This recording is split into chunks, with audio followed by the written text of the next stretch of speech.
Wow, Scarlett! Ang ganda naman ng bahay niyo! Pinaghirapan niya ng mga magulang ko, bes. Alam mo, parang ganito din yung bahay namin eh. Kaso mas malaki lang yung amin, tapos may swimming pool. Ah, ganun ba, bes? In fairness, ang laki ng TV niyo ah. Oo, 75-inch yan. Pero parang mas malaki yung sa amin. 120-inch kasi yung sa amin. Parang sine na nga eh. Laki nga, bes. Wow! Eto kwarto mo, Bes. Ang ganda ah. O, di ba? Ako nag-design neto. Alam mo, Bes, yung kwarto ko, may second floor. Tapos may walk-in closet pa. Parang wala kang ganun. Hoy, di ka una, bes. Anong nangyari dito? Anak, magugas ka na ng plato dito? Ito na po, Nay. Ang dami naman nito. Ay, buti na lang talaga may bida. Wow, Bes. Ang syala naman ng dishwashing soap nyo. Eto ba, bes? Alam mo ba, si Coco Martin ang may-ari neto at siya mismo ang namili at nag-test neto. Talaga ba, Bes? Oo naman, bes. Bida kontra sebo to. Oh, di ba? Natanggal agad ang sebo. Di tulad na nakasanayan. Bida sa sulit dahil konting patak lang, madami ka na mahuhugasan. Bida sa bula, tignan mo naman, di ba? Ang dami. At syempre, bida sa bango. Nakakasyala talaga yung lemon plus calamansi scent. Malinis ang amoy. Ang ganda nga niyan, Bes. Pasado talaga sa akin tong gawang Pinoy, kaya oras na para palitan ang nakasanayan. Dahil nandito na ang bida. Saan naman mabibili yan, Bes? Mabibili to sa TikTok Shop at sa Suking Sari Sari Store. Available in 700ml, 200ml, and 20ml. Sobrang mura, di ba? Kaya bida sa bulsa. Bida sa linis, bida sa buhay. Mga anak, gumawa na kayo ng assignment nyo. Aba, anong nakain ng mga to? Himala hindi nagsa-cellphone. Gusto kasi namin ng mataas na grades, Nay. True, Nay. At dahil dyan, deserve nyo ng ganito. Wow! Hashtag small wins. Mga anak, kain na. Ngayon, nakabili na ako ng bagong phone. Tagal ko din pinag-ipunan to Nay, nakapasa kami sa defense namin. Makakatulog na ako ng maayos. Aba, parang kaya nyo na nang wala ako Joke! O eto, reward ko sa inyo. Gutom na gutom? Mga anak, ang bilis nyo namang lumaki. Oo nga, Nay eh. Piruin mo, may business na ako. Oh, Nay, may bahay na ako! Sobrang proud ako sa inyong mga anak. Proud din kami sa'yo, Nay. Kami naman ang malilibre sa'yo na Super Meals. Grabe! Ang sarap talaga mag-celebrate with Jollibee Super Meals, no? Ito ang pinaka-rewarding for me dahil andito ang best tasting favorites ko in one special plate. Tama, Nay! Tingnan mo naman tong Super Meal B. May Chicken Joy, half spaghetti. At may fries, rice, at drinks pa. Ikaw, ano ang recent wins mo? Huwag mo kalimutan na hashtag super deserve mo din ng reward para sa sarili mo. Bakit? Love mo ko, di ba? Bakit mo ko iiwan? Papuntahin ko si Nami kasi Bebs umiiyak ko. Ba't ko umiiyak? Bakit mo ko iiwan? Saglit lang. Love mo ko, di ba? Bakit mo ko iiwan? I think it's so easy to fall in love. Nay, bakit po? Mga sinungaling kayo? Paano niya nagawa sa akin to, ha? Nay, anong sinasabi mo? Hindi namin maintindihan. Ikaw, Scarlett. Sabi mo doktor ka, di ba? Bakit katulong ang trabaho mo sa New York, ha? Nay, Ikaw, Brianna. Teacher ka, di ba? Bakit nakita ka nilang nasa bar at sumasayaw-sayaw ka pa? Ikaw, Michael. Akala ko may engineer na ako. Ngayon pala, nangi-scam ka lang ng tao! Bakit niyo tinago sa akin to, ha? Nay, hindi kasi ako nakapasa bilang nurse sa New York. Sabi nila, mas magaling kasi talaga si Brianna compare sa akin. Kaya rumakit muna ako bilang katulong para makapag-aral ulit. Oo, Nay. Sumasayaw ako sa bar. Pero di ko binibenta ang katawan ko. Kinilangan ko lang yung pera para makagraduate na ako bilang teacher. Ayoko na kasi manghingi sa'yo eh. Ang baba kasi ng sweldo ng engineer, Nay, kaya humanap ako ng paraan para kumita ng pera. Alam ko mali ang pagiging scammer pero yun ang bumuhay sa akin, Nay. Mga anak! Sana sinabi niyo sa akin. Pamilya tayo dito, diba? Magtutulungan tayo. Bakit tinago niyo sa akin? Natakot kasi kami, Nay, na baka ma-disappoint ka namin. Alam kasi namin yung paghihirap mo. Mapag-aral lang kami. Anak ko kayo. Gagawin ko lahat para sa inyo. Sa tingin niyo ba hindi ko kayo tatanggapin, ha? Kaya itigil niyo na yung mga ginagawa niyo. Lalo ka na, Miguel. Opo, Nay. Sama-sama tayong bumangon. Nay, sorry. Wow, ang sweet naman. Isa ka pa. Gusto mo talaga masira itong pamilya namin, no? Lumayas ka dito, pamilyang peke! Ano? Palibhasa, di ka mahal ng pamilya mo. Mga ate, kuya, proud pa rin kami sa inyo. Mga anak, simula ngayon, sama-sama na tayo ha? Walang iwanan at walang magtatago, ha? Promise? Promise, Nay. Hindi na kami magtatago.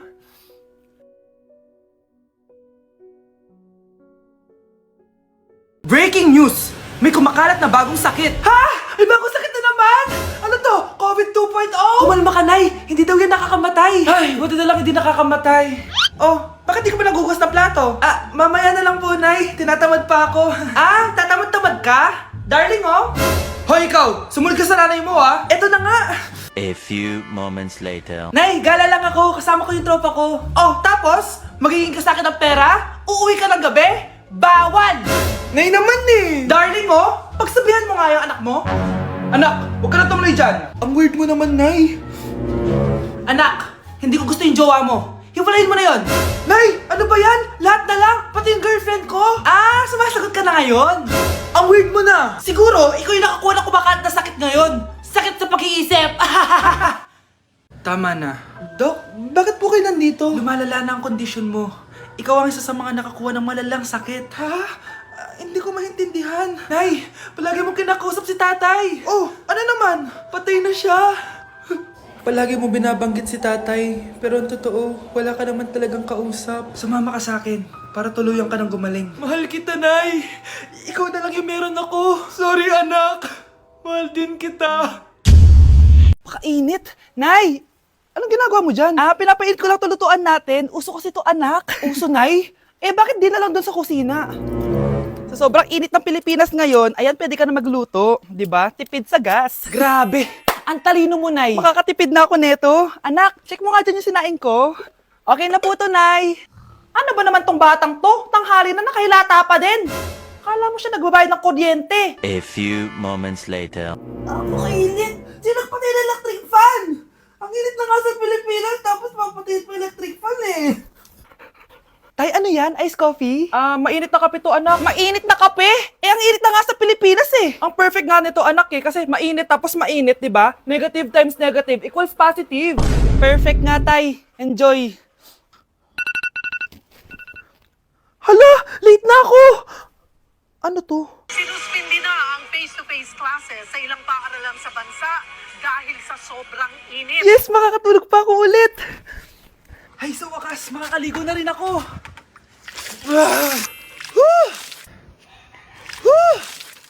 Hi, Cheska. Hi. Alam mo ba kung bakit mainit sa Pilipinas? Bakit? Kasi, hot ako. Pero ng tabo. Yan, ang init-init na ka sa Pilipinas tapos mag-joke ka pa ng ganyan. Sungit! Oh, mahal, saan ka galing? Galing ako sa doktor, mahal. Nagpa-check up ako. Oh, anong sabi? Malala na daw yung damage sa kidney ko, mahal. Kailangan ko na maoperahan. Kung hindi, alam mo na. Mahal, may savings pa tayo. Gamitin natin yan para maoperahan ka na agad. Hindi ganun kadali yun, mahal. Kailangan daw may mag-donate ng kidney sa akin. Ha? O, edi kunin mo yung sa akin, mahal. Kaya ko pa naman mabuhay ng isa lang kidney ko. Sure ka ba? I love you, mahal. Alam mo namang gagawin ko lahat. Maging okay ka lang, di ba? Congrats po, ma'am, sir. Successful po yung operation yung dalawa. Salamat, Dok. Mahal, narinig mo ba yun? Okay ka na. Mabubuhay pa ako ng matagal, mahal. Salamat sa'yo. Mahal, nilutuan kita ng paborito mo para agad ka nang gumaling. Hoy, mahal, sino kausap mo? Ha? Ah, wala to, mahal. Kaklase ko lang dati to. Kinakamusta lang ako. O sige, kain na tayo. Mahal, okay ka lang? Oo, tara, kain na tayo. Mahal, nakakagalaw na ako ng maayos, oh. Di na sumasakit yung tahi. Aba, baka magulat ako. Nakakatakbo ka na rin. Mahal, aalis pala ako mamaya. Kasama ko yung dati kong kaklase. Celebration lang kasi gumaling na ako. Pwede ba akong sumama? Ha? Wag na, mahal. Baka mapano ka pa. Magpahinga ka na lang dito sa bahay, ha? Mahal, mag-ingat ka dun, ha? Mahal, alis na ako, ha? Yung cellphone mo.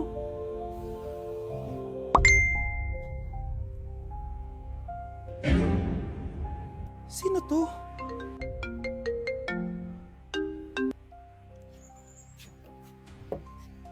Hala, cellphone ko. Hello, babe. Papunta ka na ba? Miss na kita. Mahal, naiwan ko yung cellphone ko. Walang yaka. May kabit ka?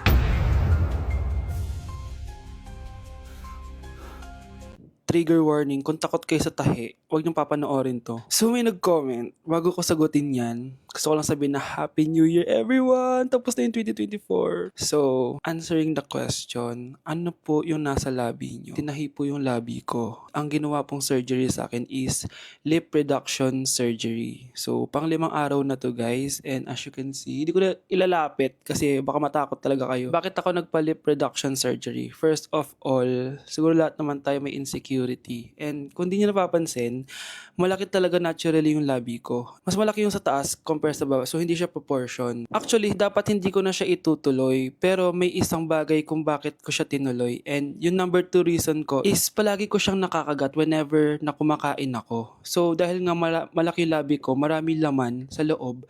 So, kapag ngumunguya ako, nakakain ko siya. Ang tendency, hindi nawawala yung singaw ko. And lumalaki yung singaw ko kasi palagi ko siyang nakakagat. Imagine, hindi lang isa, hindi lang dalawa ko siya beses nakakagat, kundi siguro mga 5.